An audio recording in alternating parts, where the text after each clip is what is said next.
High বন্ধুরা, আজকে একটি মজার গল্পের ছলে ছবি আঁকা শেখাবো। রফিকের আইফোন কেনার খুব শখ, কিন্তু তার বাবা ছিল খুব কৃপণ, কোনো মতেই আইফোন কিনে দিবে না।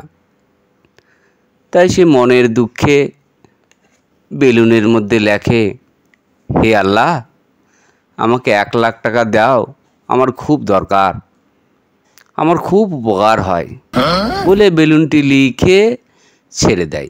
বেলুনটি উড়তে উড়তে গিয়েই পাড়াতেই চেয়ারম্যানের বাড়িতে গিয়ে পড়ে। এই করতে করতে চেয়ারম্যান প্রায় দিনই দেখে একটা করে বেলুন আসে, আর বেলুনে লেখা থাকে, হে আল্লাহ, আমাকে 1,00,000 টাকা দাও, দিলে খুব উপকার হয়।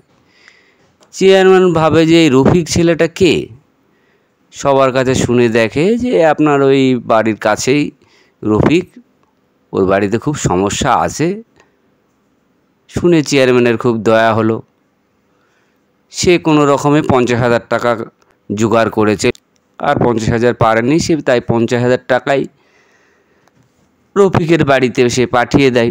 পরের দিন কিন্তু রফিক আবার একটা বেলুন লেখে। সেই বেলুনটা উড়তে উড়তে গিয়ে আবার চেয়ারম্যানের বাড়িতে পড়ে। চেয়ারম্যানের বেলুনে যা লেখা ছিল দেখে তো অজ্ঞান। বেলুনে লেখা ছিল, হে আল্লাহ, তুমি যখন টাকাটা আমার কাছে পাঠালেই, তাহলে ওই চোর চেয়ারম্যানের হাত দিয়ে পাঠালে কেন? চেয়ারম্যান 1,00,000 টাকার মধ্যে 50,000 টাকা মেরে দিয়ে 50,000 টাকা আমার কাছে পাঠিয়েছে। কেমন লাগলো ভিডিওটি কমেন্টে অবশ্যই জানাবেন।